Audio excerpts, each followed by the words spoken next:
Hello YouTube, what is up today guys? Today's NonStop RC here, and I'm here with my Slash, and basically I'm going to be showing you a video on the insides of it. So anyways, I'm going to use this as an example since 90% of Traxxas cars, they're all really use the same parts and the same basic ideas. So anyways, I'm going to show you what it's all about. Anyways, I'm gonna pop the hood off. This is our first video in a month, and I have a reason behind that, and that is on one of my previous videos if you want to watch it. Anyways, here's the car, nice and tuned. So anyways, the first thing you're gonna notice right off the bat is you're gonna see these wires. So these are called connectors, which the average person would know. So these are called connectors, these little things that, well, I don't have my adapter right now, but they connect.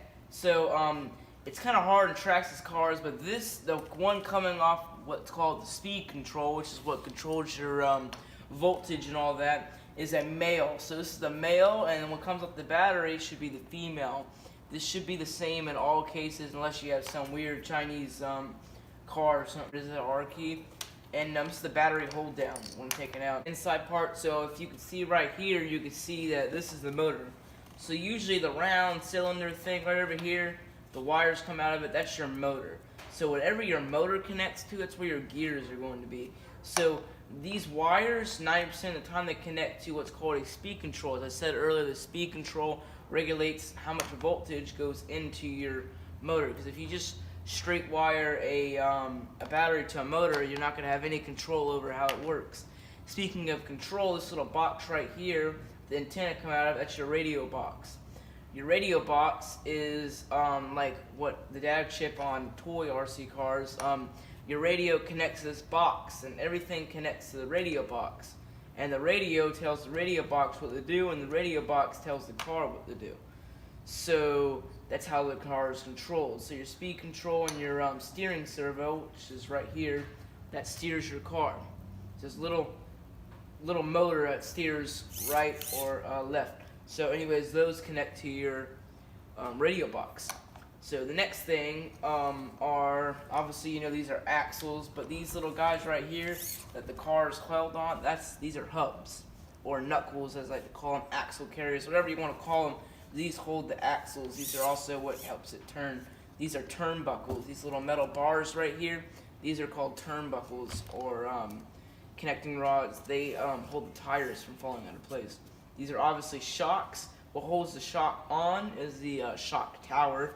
The shock tower is what you can adjust how much shock travel you get. Anyways, obviously these are springs, but anyways, then you have the front and the rear bumper. These are called body clip mounts, so these are like the body mounts. These guys right here, these hold your body off of your car. So then the next thing we're going to be getting inside of the car, it's going to go right in here. So to do so, I'm going to quickly use my tool set to remove a screw. Your gears from dirt and rocks getting in there. Anyways, guys, you can see right here, the little gear, usually the smaller gear in most cases, coming off of the your motor here is going to be called the pinion gear. It is it's the one that pushes this big gear called the spur gear. And the bigger your pinion gear here and the smaller your spur gear gets, the faster your car will go. But they can also overheat your motor.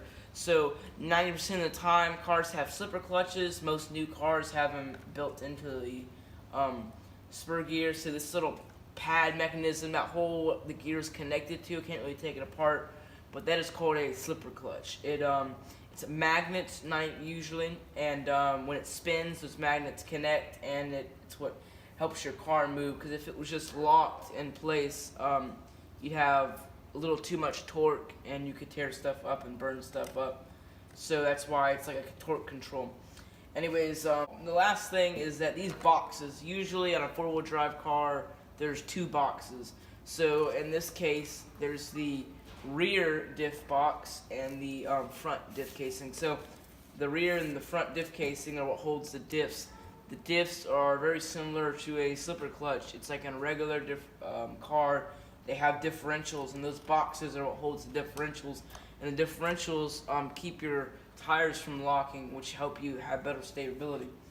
Anyways, guys, other than that, thank you for watching the video. Any questions, comments, concerns, like maybe some more, if you want some more detail from me, just tell the team at NonStop RC under our comments below.